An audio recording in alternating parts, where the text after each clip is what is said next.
I'm here in the office of News Express to talk to Mr. Vivek Agarwal in the right of being an independent crime journalist on the subject of 2611 and Kasab. He is still not a religious man. In the jail, even in the month of Ramjan, he was not doing any prayers. He was not going for this thing, namaz or anything.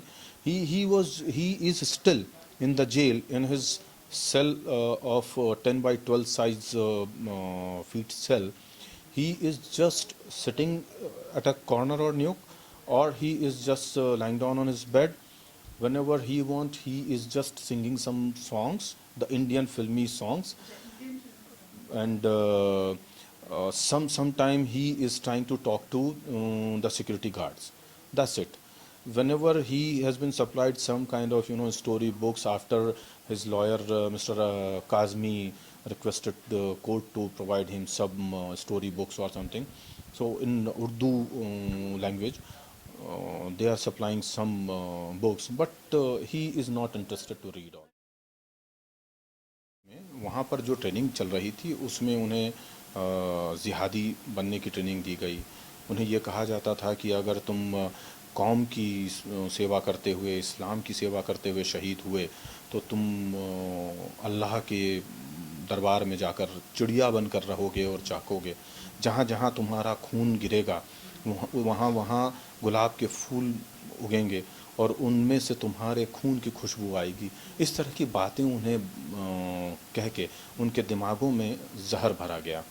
तो चाहे कसाब हो, चाहे उसके बाकी के 9 साथी हों, या वहाँ पे और भी जो लोग ट्रेनिंग ले रहे हैं, वो तमाम के तमाम लोग इसी तरीके से बरगलाए गए युवक हैं। उनकी कोई आइडियोलॉजी नहीं है। वो किसी थॉट के तहत यहाँ पर नहीं आते हैं या किसी और जगह पे हमले करने नहीं जाते हैं। अब पाकिस्तान तो पूरी तरह से इस्लामिक देश है, तो वहाँ पर आतंकवाद क्यों है? वहाँ क्यों इस तरीके के जिहादी हमले होते हैं? वहाँ क्यों बम्बार्डिंग की जाती है? वहाँ क्यों आखिरकार कोई फ़िदाइन जाता है और अपने आप को बम से उड़ा कर के और 200-500 हज़ार लोगों की हत्याएं करता है? एक मुसलमान दूसरे मुसलमान को क्यों मार रहा है फिर? असल में इसके पीछे सिर्फ़ और सिर्फ एक ही बात है कि एक गिरोह है जो पैसे कमा रहा है इस चीज़ के ज़रिए, और उसको नाम आतंकवाद का दिया जा रहा है। इससे ज़्यादा कुछ नहीं मानता मैं। तो ये जो कसाब ने भी किया, उससे कहा गया था कि तुम अगर जाओगे तो तुम्हें हम 3.5 लाख रुपए तुम्हारे माँ बाप को देंगे।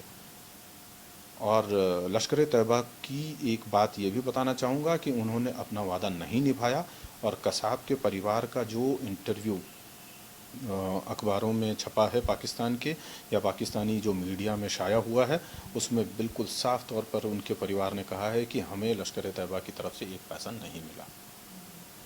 ये कुल मिलाकर कहानी है। वो पैसे के लिए आया था, और वो एक ब्रेनलेस, एक थॉटलेस किलिंग मशीन से ज़्यादा नहीं है।